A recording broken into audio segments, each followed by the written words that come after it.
भारत चीन सीमा विवाद। यह समझना जरूरी है कि आज का चीन और भारत सदा ऐसे नहीं थे और सीमाएं तय करने के लिए कोई ऐतिहासिक दस्तावेज जो दोनों राष्ट्रों को मान्य हो वह उपलब्ध नहीं है। इस आधार पर इस विवाद में बहुत सारे ऐसे आयाम हैं जिनको समझना बहुत आवश्यक है। आज के विवाद को अगर आज के हालात, वैश्विक और राजनीतिक समीकरणों पर समझा जाए तो यह ज़्यादा आसान होगा। आज़ादी के बाद भारत और चीन दोनों के ही अस्तित्व व भविष्य पर कई प्रश्न चिन्ह थे। दोनों ने ही अलग अलग रास्ते लिए अपने विकास के लिए, अपने को संभालने के लिए। भारत के भविष्य पर कदाचित ज़्यादा सवाल थे क्योंकि यह गरीब राष्ट्र लोकतंत्र का प्रयोग भी कर रहा था। नेहरू का कद दुनिया में लगातार इसी वजह से बढ़ भी रहा था। यह एक अनूठा प्रयोग था और संभवतः सफलता की ओर बढ़ते हुए देखने से दूसरे राष्ट्र नेहरू से काफ़ी प्रभावित भी थे। इस बढ़ते हुए कद की वजह से नेहरू की कदाचित यथार्थ से पकड़ कमज़ोर हो रही थी और भारत के कई समस्याओं के हल कर लेने की वजह से यह बात चीन के लिए काफ़ी मुश्किल भरी होती जा रही थी।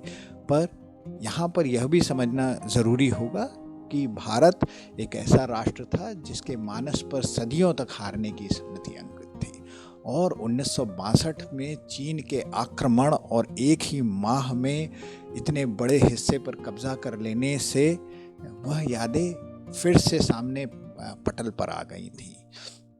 उसी समय जब यह युद्ध हुआ तो क्यूबा में चल रहे मिसाइल संकट की वजह से वैश्विक ताकतें इस युवा लोकतंत्र को वैसा समर्थन नहीं दे सकी जैसा उनसे अपेक्षित था और इस युद्ध में चीन ने 1959 में तय की गई रेखा को काफ़ी आगे धकेल दिया था। नेहरू ने उस हार को निजी क्षति की तरह भी लिया और उनको चीन को खुश रखने की नीति पर अफसोस भी हुआ। परंतु भारत को मिले इस आघात के बाद भारतीय सेनाओं की तैयारी शुरू की गई। 1962 में जिस रेखा पर चीन रुका था वही LAC या आज की लाइन ऑफ एक्चुअल कंट्रोल है।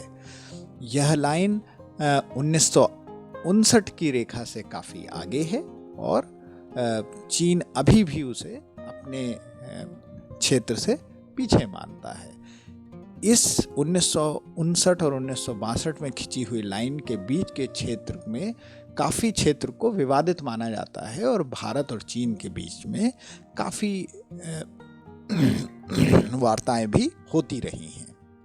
परंतु संघर्ष के अलावा 1962 के युद्ध के बाद 1967 के खूनी संघर्ष के अलावा 2020 तक कोई भी इतना बड़ा संघर्ष नहीं हुआ।